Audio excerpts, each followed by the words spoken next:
Hello there, what's going on everyone? Today we're talking all about the Invisible Hand from Armada's Wave 10, one of the first large ships for the Separatist faction. This thing is big and beautiful. Also, if you guys are new here, there's a round of the giveaway going on right now for a $25 Amazon gift card. All you have to do is be a subscriber and leave a comment on this or one of my videos. Let me know what you think about this ship, or let me know what you think about the cost increase. A lot of these large ships that used to be about $50 now in the Clone Wars wave, with maybe accounting for inflation or other costs of having to shift business from Minneapolis to Seattle, I don't know, but the cost has gone up. They're going to be about $65 each for the new large ships. A lot of people are not super crazy about that, and while I feel like it's not a wild increase, it is going to be felt by a lot of people, especially those who like to buy multiple ships are going to probably have to cut some corners. So let me know what your thoughts are on that. Now, this ship was seen in Episode 3 as well as the Clone Wars animated series. This is a beautiful ship used by people such as General Grievous or Admiral Trench. I'm sure you've seen it before. It's got that big old beak nose. We got a couple of close-up looks at an actual model in hand during AMG's live stream. It's definitely fully painted. Looks like this is more than just a prototype. This looks almost like a production copy, so I wonder if if they're going to send me one, because I really want one now. Can I please have one? No, I probably can't. But either way, no, it looks good, and they actually compared it to an Imperial Star Destroyer. This one is just about as long as an Imperial Star Destroyer, which is pretty nice. It does kind of have some of that Mon Calamari type of long, slender type of body, which, but of course it's got more pylons and the whole beak nose and things like that sticking out. But one thing you'll really notice about this particular ship is that it's got wicked wide side arcs. Very, very wide side arcs and kind of narrow front and rear arcs. So this is a ship that really has some strengths if it wants to fly broadside at you. And I think that's one of the ways that people are really going to want to fly a ship like this. However, the other strength of this ship is that it's not restricted to only flying broadside. It's very strong in the front as well, with its front arc having almost as many dice as its side arc. It also has a lot more shields in the front too. As we look at the actual, the full ship cards and stuff, we'll talk a little bit more about how I think the ship wants to fly and how it wants to do battle. I think ultimately it really wants to be using that side arc, but I think it's got other options as well. So it makes it very versatile. Also makes it an excellent addition to just about any fleet because of its versatility. And this particular ship I think would make for a really good command ship, not just because it's a large ship and therefore the strongest, but because it's got so many different roles it can play. We have a couple of different versions here. We had a look at the Providence Class Carrier and the Providence Class Dreadnought. This one's showing us the dice profile for that Dreadnought, as well as the upgrades that are available. We see this one got double turbo laser, so really wants to take advantage of that heavy loadout, like ship shooty not nasty shenanigans with the Dreadnought. This was the first preview that actually came off of the Asmodee pre-order page. You can also see the dice layout: 2 red, a blue, and 2 black in the front, 2 black, a blue, and 3 red on the sides, and 1 of each in the rear. Only a single blue for anti-squadron, but we do have 9 hull on this thing, which is especially nice. 5 shields in the front, 3 on the sides, and 2 in the rear. Now, there's a big disparage between the 5 in the front and the 3 on the sides, so this one makes me think it wants to charge at you at first, and then once the front has taken a beating, then it wants to kind of turn sideways. I think this is a ship that really wants to take advantage of those shields in the front, even though it's a little bit more narrow. It's definitely going to want to use that redirect if it does get shot on the side, eating up the shields in the front before it can turn sideways eventually. But this thing has some excellent upgrades for offensive capability. It's got 4 offensive, what I consider offensive upgrades, with that being the ordnance, the ion cannon, and the 2 turbo lasers. And I guess technically the offensive retrofit ought to count as an offensive upgrade because it's offensive retrofit, but yes, it has that too, as well as weapons team if you're interested in doing gunnery team or other weapons teams. Now, this is, I believe, the first Separatist ship to actually get the weapons team upgrade. So in the core set and everything we've seen so far for Separatists, they haven't had even an option to even equip a weapons team yet, which makes me wonder, since the clones got that cool clone gunners, makes me wonder if we're going to see some Separatist specific weapons teams. Wouldn't that be interesting? Another thing that we learned from this particular preview is that we're getting Admiral Trench which is up there, which is super cool. We are getting a Jedi hostage, which is a nice card to put on your ship that seems like it's going to basically punish somebody for attacking you. And then some other card over here, which has which basically kind of shows off some type of enhanced shield. It looks like it's stopping Y-wings from bombing it, which is good. And it's unclear if that's going to be a title or a defensive retrofit. Now, the Providence Class Dreadnought can't take a defensive retrofit, but the carrier can. And this is the card we saw actually in the live stream from AMG. So we got a little bit more context on the ship as a whole.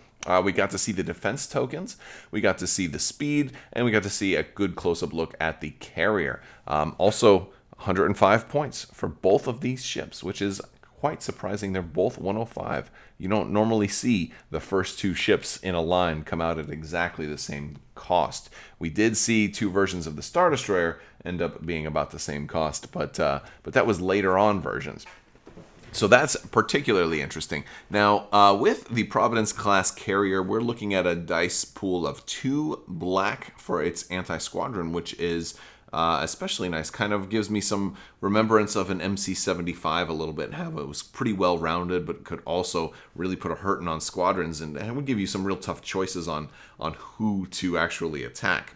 Again, that's another thing that's good about a flagship. Enemy squadrons tend to want to take down that flagship, so if you're running two dice, there's a lot you can do with that, and you have a very good chance of getting a lot of damage when you do flak, especially if they're in your side arc. Although I tend to think that enemy squadrons would probably want to concentrate in an arc where you're not going to get quite so many, or maybe just to try to force you to have to make a choice between shooting their ships and taking a flak shot. For defensive retrofits, or rather for defensive tokens, we've got some pretty good tokens. We've got a brace, we've got a redirect, we've got a salvo, and a contain. And these are all good ones. We don't have doubles of any though, so accuracy is going to potentially hurt us.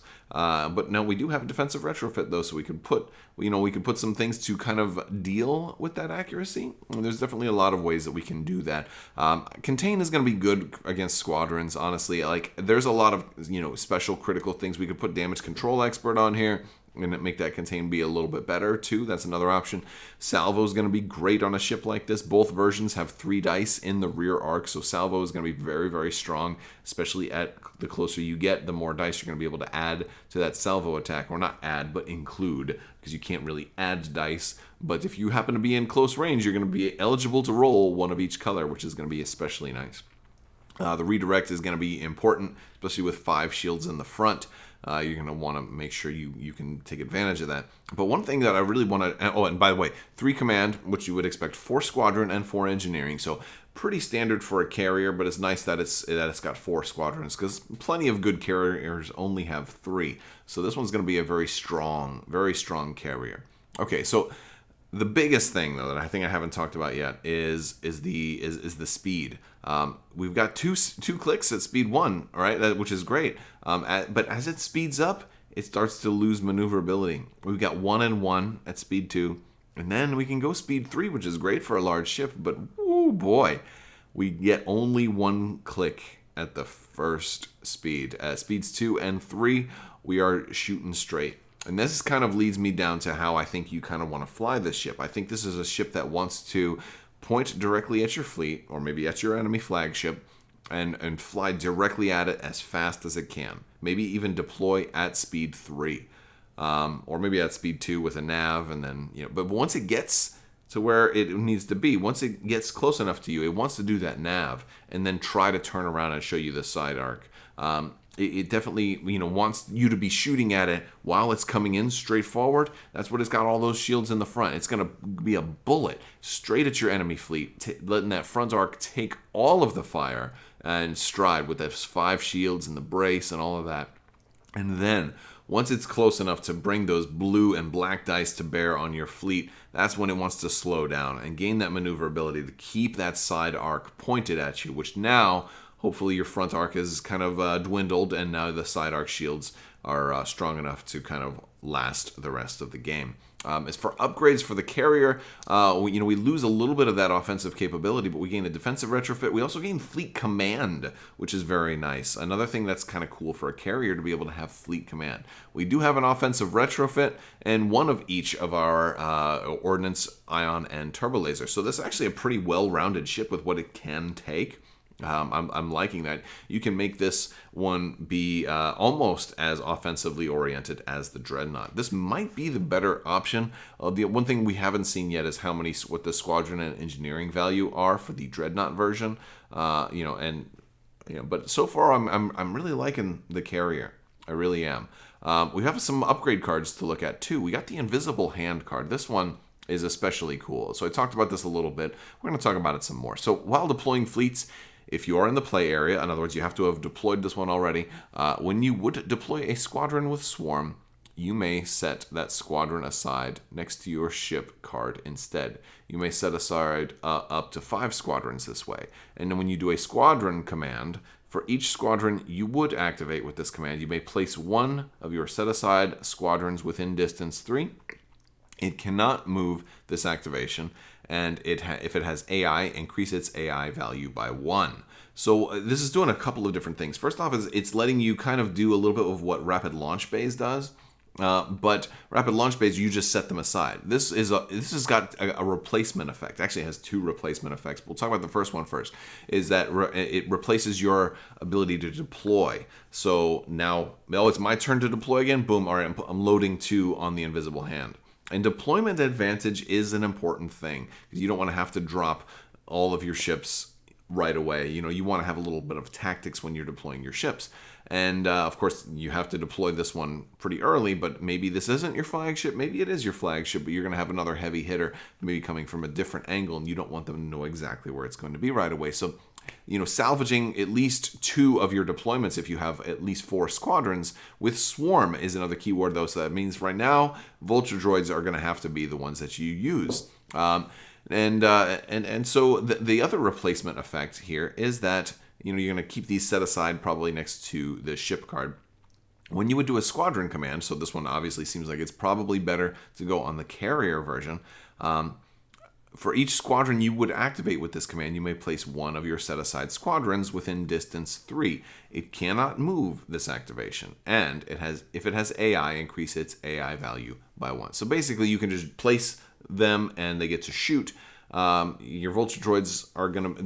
Basically, you want to drop these at other enemy squadrons, really kind of obliterating them because you get to do the AI shooting, and you also get to... you get to add an extra die, which is just really cool.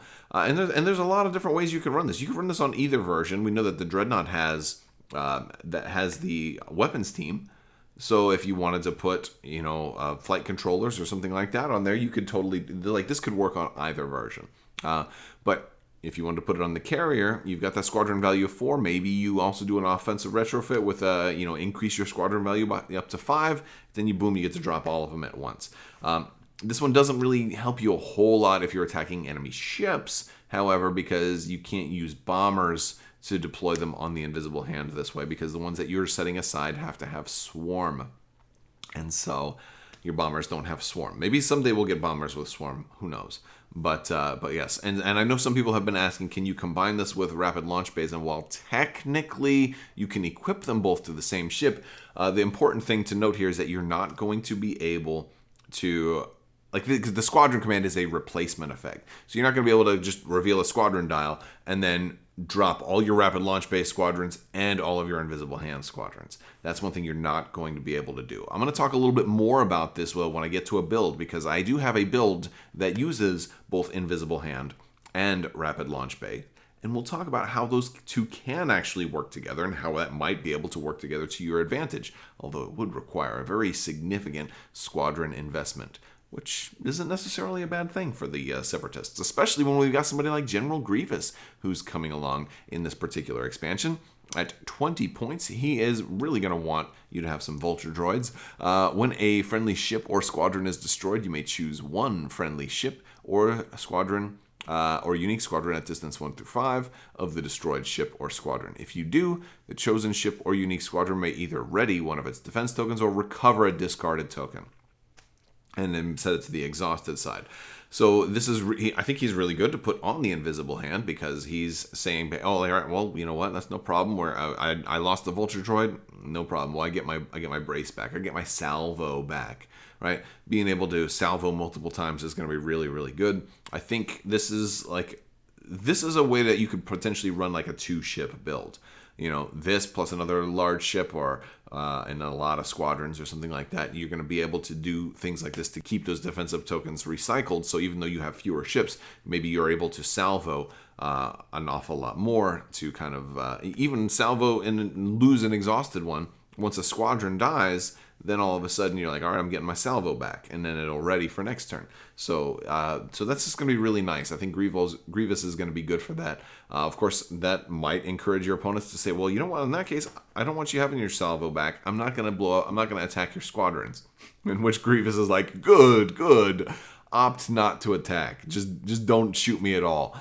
I love it. You know, so I think he's going to be a really fun commander. Obviously, he's restricted on the fleets he can go with, because he wants there to be either a lot of squadrons or maybe a couple. He could be decent in hard cells and stuff, but you're really going to get your benefit out of him with squadrons blowing up, because you don't want to lose ships. Although if you happen to lose a ship, all right, you can still also use them. But you know, you want to be able to trigger his ability the easiest way you can. Also, he'll help your aces too. He'll help them get their scatters and stuff like that back. So that's all really cool. So I want to talk about a carrier build I have here. This is having Grievous and the Invisible Hand. So this would be as a flagship. It's obviously going to be a carrier. We would load up a lot of different squadrons. Since we are speed 3, we want to get close. Not only do we want to get close because of our dice pool and, you know, our 5 flying straight at somebody, but we also want to be able to drop squadrons up close. So I have the Flight Commander as our officer, because I think we want the option to be able to do a squadron command after we have moved. I think that's going to be very, very important, especially with Invisible Hand and Rapid Launch Bays. So why do I put Invisible Hand and Rapid Launch Bays here? Well, that's a great question. I'm glad you asked. Rapid Launch Bays is very similar wording to Invisible Hand, but a few key differences, right? It says, before deploying fleets, you may set aside a number of friendly squadrons up to your squadron value next to your ship card. So you're still setting squadrons aside. Same wording as Invisible Hand. Unless they FAQ this, I believe it should totally work. So what I can do, and here's my plan.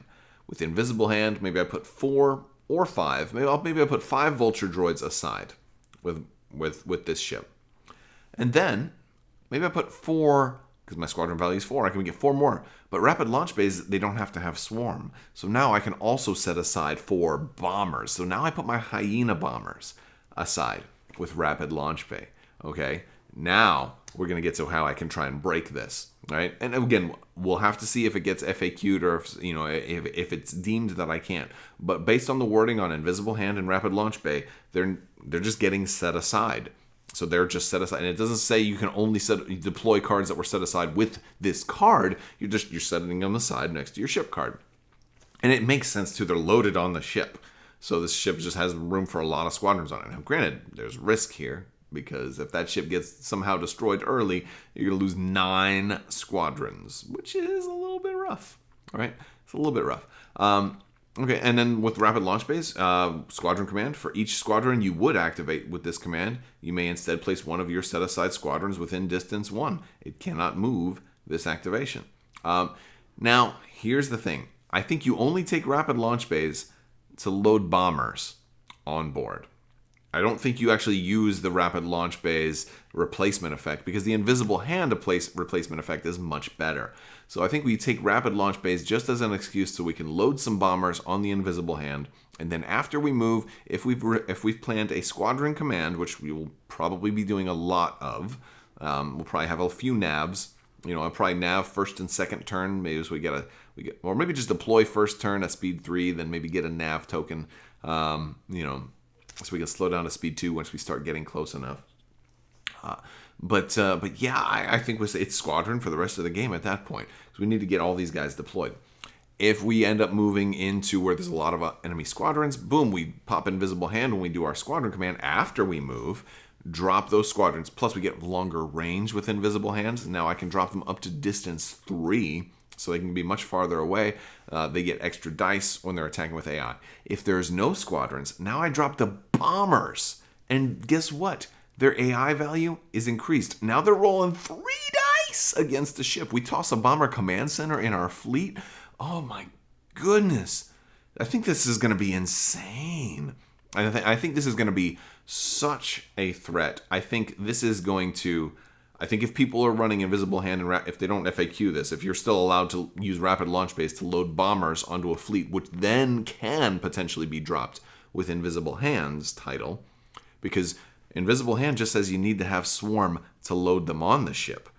It doesn't say you need to have Swarm to launch them with Invisible Hand. So I'm just thinking that this is just nuts. That's the way I read it.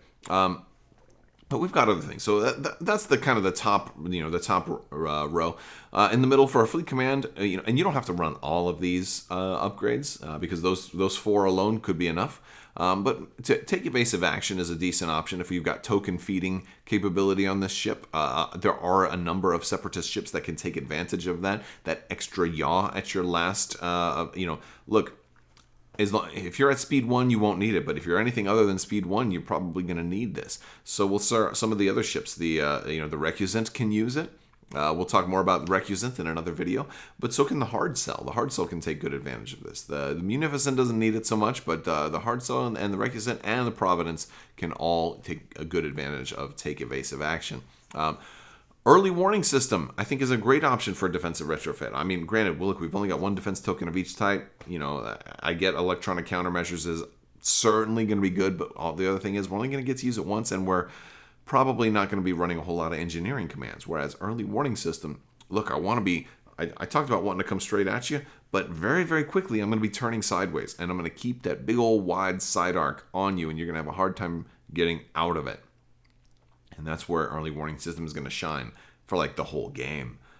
So we're going to get way more out of early warning system over the course of a game than we would out of electronic countermeasures. And for our weapons, for our ordnance, ion, and turbo laser, these are really optional. I don't think I would run them in every build, but I think, if you were looking for a way to run them, I think flechette torpedoes is definitely an option to consider. You want to deal with those enemy squadrons so you can drop the bombers out. Flechette torpedoes is a great way to, just to slow down, or you get a nuisance squadron.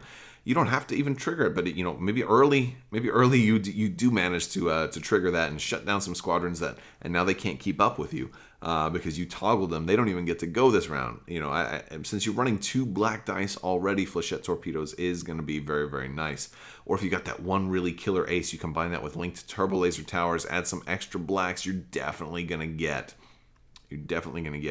that black crit to be able to toggle their slider, which is just really nice on some of those times when you got somebody like Shara Bay who just wants to fly in the middle of everything and be like, ha ha, I'm gonna kill all your fleet.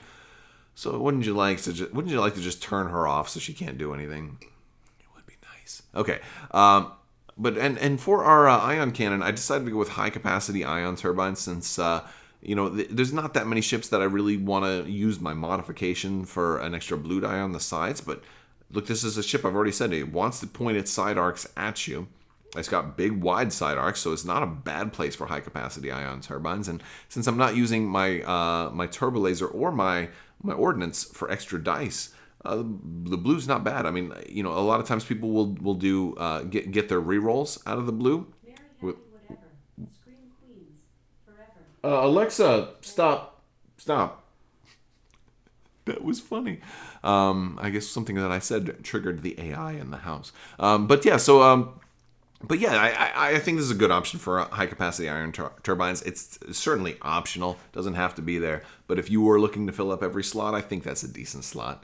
So that's kind of a way to consider running this as a carrier. Obviously, these are not mandatory or whatever, but this is a fun way that I think if you wanted to fill up every slot, you could run it. I would probably run it without the bottom 3, but linked turbo laser turrets is always an option. It's not mandatory on this one though because you don't have red dice in your squadron. Anti-squadron arc, so it's like while it's good, it's not super crucial, but hey, it makes up for the fact that we don't have blue dice rerolls with leading shots. It's because all right, yeah, I get it. It still gives me rerolls, so I like that. Now, let's do a Dreadnought build, too, because that's going to be a little bit different, right? So for a Providence Class Dreadnought, I have a couple of very, very different things planned for this particular version. First thing is I want to use, I set my officer to be a navigation officer. The reason for that is, look, this ship wants to point its side arcs at you. It's going to do a lot of things to have its side arcs pointed at you. It's still going to fly in straight at first, but it's going to want to turn. And I want to be able to plot concentrate fires on this particular version because of gunnery team. I want to fire twice out of the side arc, and I'm going to make that maximized because I'm going to run swivel mount batteries. I'm going to be able to throw black dice at long range, which is always fun. I want to be able to double up my black dice because of concentrate fire. Also, gunnery team. Boom, maybe triple black dice. Lots of opportunities to get assault concussion missiles. This one I will put leading shots on. I've only got the one blue die in the side arc, but I only need one blue die to get all those rerolls. I'm going to need rerolls for those black dice. I'm going to need rerolls for the reds because I'm not running LTT here. I'm running heavy turbo laser turrets. They're one that you would have never run before, right? But I thought about it and I said, well, since XI7 has been changed to where now like there's defenses against XI7 and you can potentially redirect to a couple of different zones if you have the right upgrade cards. Heavy turbo laser turrets I think is worth another look, and here's a great option to do that. You're probably going to be shooting against flagships, and a lot of stuff has brace now. And let's face it, if you're going against something that doesn't have brace, you probably have enough damage to kill it anyway. So And neither option really help you with the newfound evade. So, what am I more likely to see? I'm probably, evade's going to hurt me anyway, but I'm probably more likely to see brace, and I'm more likely to stifle somebody's bracing ability. And also, if you want to brace, that's the only token you can spend. That means I have to worry less about salvo. Especially if I'm sacrificing my blue die on leading shots, and that might have been my one accuracy, right? I have to worry less about salvo. I get to worry less about maybe a ship that does have an evade. If like a raider or something, like you got brace and evade or whatever, maybe I have to worry less about. I don't have to worry about redirect really at all, So yeah, like this is good. I'm going to be rolling enough dice, having enough damage there that I think brace is going to be something they're really going to want to use. And if I stop them from using anything else, I think that's a pretty good option. And then for offensive retrofit, let's put hardened bulkheads on there. I'm going fast. There's going to be some collisions. I'm a big base ship. I'm sure. If I'm looking to save points, I could probably do without that, but I thought that's a decent option to put on there. If it's your flagship, you could also put flag bridge on here as well to kind of force you to get the fleet command, at least a single instance of it. But yeah, and then an assault concussion missiles to put that extra damage on if need be. And even if they get around your swivel mount batteries and you have to take that front arc shot, it still won't be bad. You lose one die, okay, drop a red or something like that. You still get your blue for your rerolls. You're gonna be all right. Like losing a die out of one of those other arcs isn't the end of the world. But no, this is just a sample Dreadnought build. I think it's gonna be a fun ship. Again, I think it wants to fly straight at you and then turn and blast you with its side arcs. I feel like it's kind of doing like a haymaker kind of swing. It's coming at you and then it's like a curveball. That's kind of how I feel this ship is going to fly. I think it'll be a lot of fun. It's over 100 points, so it's a little on the expensive side, at least compared to a lot of the Clone Wars stuff. But compared to the rest of the game, 105 points is not bad for a big 9-hull large ship. I think it's exciting. I can't wait to get it on the battlefield. How many do you need to buy? I don't know. I don't know how much. I don't know if I'm going to run just one because we have another large ship also coming. This feels like maybe an expansion you just buy one of. But as we get full previews, I'll be talking more about this ship. We'll be talking about the other cards that are going to come in. There's still a lot of stuff that has not been spoiled or revealed yet. I'm curious about Admiral Trench. I'm curious about all the other upgrades that are going to come in here. Are we going to see any Separatist-specific weapons teams? Are we going to see any new Separatist-specific fleet commands? And who knows what we're going to see in this expansion. It looks good. Are they going to FAQ my little trick with rapid launch bays and invisible hand? I hope not, because that sounds really threatening and would really put a stop, I think, to people trying to, to say, I'm not running any squadrons. I'm like, okay, good. I'm dropping 5 bombers on you, and they're all rolling 3 dice. What? Insanity. All right, guys, thank you so much for watching. I want to thank you all for hanging out with me today, and thanks to my patrons for your continued support. You guys are absolutely amazing. If you're interested in Patreon, be sure to check the links in the description below. Also, hop in my Discord, check out my website, check out all that stuff, like the video, all that great stuff. I want to thank you so much for watching, and as always, have a great day.